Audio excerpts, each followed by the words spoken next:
So we're just doing a quick little pouch here, just about this side. This is going to make a little coin purse, and I haven't done this yet. So this is for someone who wants a really nice beginner project. So anyhow, while we do this, we already have our wool laid out using the crisscross method. And if you're unfamiliar with that, look at some of my other videos. We lay the wool out this way, then we lay it out this way, then we lay it out this way, and we make sure that there are no holes in the wool by looking at it, feeling it, and I also use sound.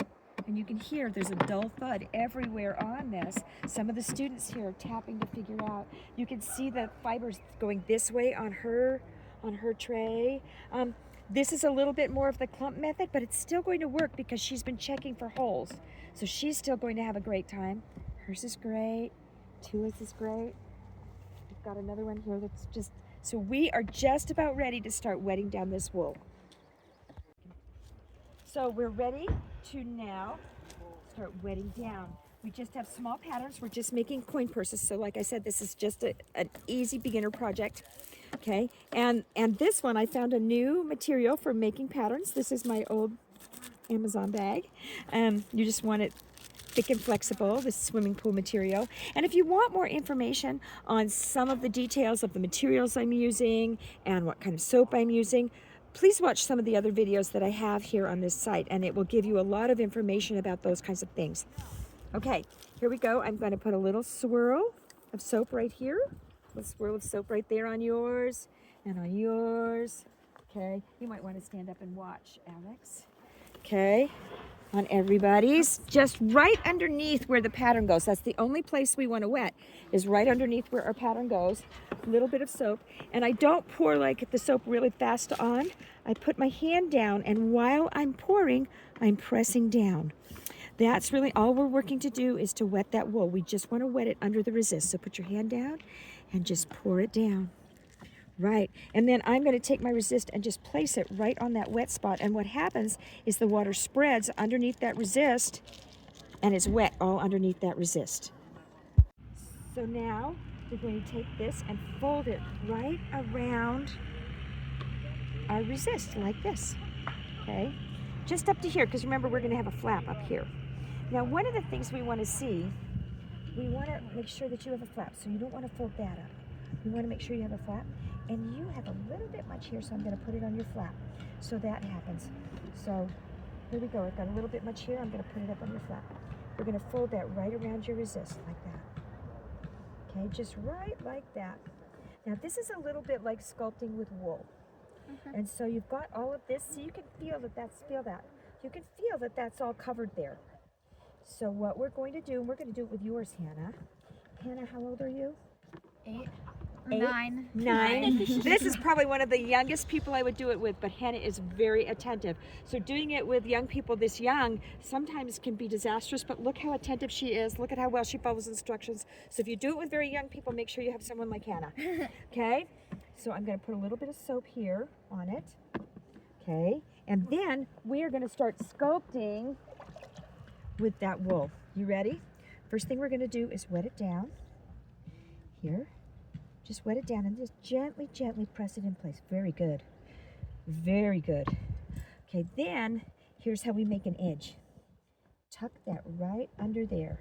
Very good. I like the way you're doing that. You're not rolling it, you're just tucking it in under. Okay, now we're going to make a flap. And it's all kind of like sculpting with wool to make this flap. I don't believe in cutting the wool because I don't think it gives a very good edge.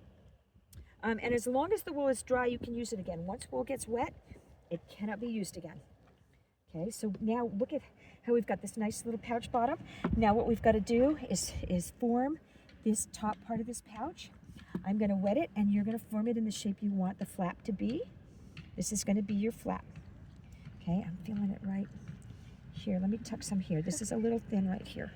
Let me get a little wool here. If you feel it getting thin, immediately add wool to it, because that means that, you know, you're going to have a hole, and we don't want any holes. No holes. No holes in it, because then it won't hold coins, because we're making a coin purse, and that would be ugly. Okay, so now I want you to take this and fold the way you did. I'm going to do this side, and you can do that side. And I'm going to fold it right here like this, and See, and I'm going to use my fingers to shape it. Very good, Hannah, very good. Yeah. Shape it like that. I'll come around and help everybody in a minute. Okay, shape it right like that. And can you see how now you have a flap? Now there's a reason why I do rounded with beginners. It's much easier to get a hole if you have a sharp corner. And so I don't use sharp corners when I teach people who are just starting to felt.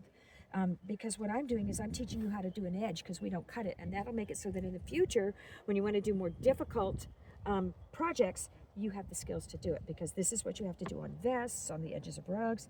And if you want to know about the edges of rugs, look at my other videos. Okay. What we're going to do is pat. So Hannah, you want to take this part of your fingers, this part of your hand, not this part, just this part, and you're going to press. And as you press, you want to make sure you're not pressing out, because see how that travels away from the resist? You want it to travel into the resist, a gentle inward press. Always being aware of the shape. I love what you're doing, Hannah. I love how you're putting your hands right there on the edge and using your fingers to shape it like that. You're doing great, Hannah. So just keep patting it like that, and you're going to pat for quite a while. Somebody will be able to tell. Okay. These students have all been pressing for probably 20 minutes, half an hour. They've been pressing on this little pouch here. Now we're going to have them do something else. So I want you to notice that this is how you know what to do. I'm going to pinch this, and when I lift up, see those individual fibers there? It's not quite ready to rub yet. So I'm going to put that back down, work that back down, and she's going to keep pressing. But if I go over to this one's here, can you see how it's kind of honeycombed here? That's how I know she's ready to rub. So I'm going to teach her to rub. Now there's a certain way to start rubbing on this. I take my hand and I use this part of my hand and this part of my hand when I initially start rubbing. So I cup my hand as I go down and I start to rub. I do not rub in circles. That's not good because it makes our fibers switch back and forth like this and come apart. I rub in straight lines, little small straight lines, and I'm only touching, you can see this part and this part. Eventually, very quickly, within minutes, I'll be able to flatten out my hands. But I'm rubbing into the center like that. So go ahead and do that there. And soon she'll be flattening out her hands and rubbing. And we're going to do that on both sides the same way that we've pressed on both sides. Normally, It's like natural. normally we want to do circles as we're rubbing. Okay, notice all of these students are not doing circles. She's wonderfully starting to flatten her hand, which is exactly what we should do. This is why we don't do circles. We've laid out our wool this way and this way. Nowhere do we have circles where we've laid out our wool. This is the crisscross method. So if I start to rub in circles, notice that the fibers are going to move this way and tear apart. So when we start to rub, we don't want to rub in circles. Eventually you can rub it any way you want, but that's when it's done. But while we're doing the initial rubbing, we only want to go just like Hannah's doing right here. That's perfect. Alex is doing a great job. So is Christy. So we just want to rub, and we want to have that cupped hand rubbing straight back and forth. Yeah. So Debbie here has finished doing her rubbing and pressing, and it's very, very solid. As you can see, I've got my hands, I'm handling it and moving it. But we want to get the inside of this felted, and so we're going to take the palm of our hand, this is called palming, and our fingers, here's our little washboard, and we're going to rub just like this on the inside of our bag. All over, nice little, and this palm is really rough. It's where you get really hard. Okay. So you're going to do that all over in the inside, and we're going to take out that resist. Thank you. So that's always a good time when you take out the resist. So what we're going to do, see all of the soap that we have in Hannah's here, we are going to take some, and you can dunk this right in the bucket of water, but I'm just trying to keep my water clean. So I'm going to pour water on hers, and then she's just going to press it, but she's going to go out in the grass. So take this, pick it up, and you're going to squeeze but not twist. Squeeze but not twist. And you're going to squeeze the soap out of that bag. So that's what she's doing. Once she squeezes the soap out, so over here we have Alex who squeezed the soap, a lot of the soap out. Once she squeezed the soap out, she's going to take this bag and she's going to rub it against itself. Alex's doesn't need very much because it's pretty tight, but when you rub it against itself, it hardens. And the direction that you rub is the direction it's going to shrink. So this is going to shrink from side to side. You can see I've got now more on this side than I do on this side because I've shrunk this side up. Can you feel that, Alex? Yeah. Feel how that's kind of like firmer where you've rubbed it together. So rub it against itself, being careful not to rub too much because you can shrink it right down to not being useful. Debbie's is actually just about done. Look at all of these little fuzzy hairs that are here. After this dries, and I will show you a little quick one after this dries, you can take a lighter and light this wool, and it just shrivels up. Wool does not burn. So it just shrivels up, and you just brush it away so you don't have any of those little fuzzies on the outside. You want to make sure it's fully dry, or else it turns to mud as you brush it away, so make sure it's fully dry. But Debbie's is just about done. She's going to fold it, and she's going to do some final shaping to make sure it's just the shape that she wants, and she's going to leave it to dry in the shape that she wants it to be. And then we'll just add a button to it to make it a good little coin purse. Hannah's bag is done, and it's beautiful. Look how beautifully that's shaped here. But notice this goes a little bit out of the way here, and it comes smaller here. If we want both sides to match, remember the direction you rub is the direction it's going to shrink. So I'm going to put my hand down, and I'm going to drag my hand across here, and I'm almost going to lift up the wool. And if I do just like this, for just a little bit, it's going to shrink that wool right around that edge. And you can see now that edge is no longer swinging out here. It's now a lot smoother along the edge because of how I rubbed it. And so I'm just going to take this and shape it like this and shape the top of this bag so I have a nice smooth edge. And Hannah has done a great job laying out. And then we are going to fold this like this.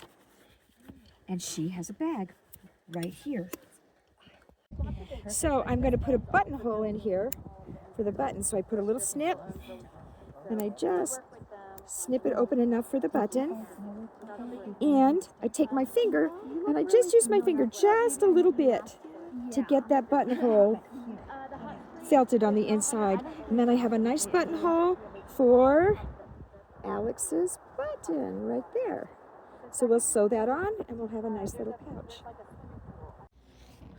So the last thing to do is to burn these little fuzzies off the wool, and you can take a match to wool, and wool does not burn, but the little fuzzies will shrivel up. I don't know if you can see that because they're so fine, and then you can just brush them or blow them away. She's going to do that all over the bag. Sometimes if you have a lighter, I don't have a lighter with me out here, but that's all you do. So there's your finished bag, and it's an easy, quick project. Well, it took us 2 hours to do with young people who are just a little younger than a teenager. So, and it was fun. Thanks.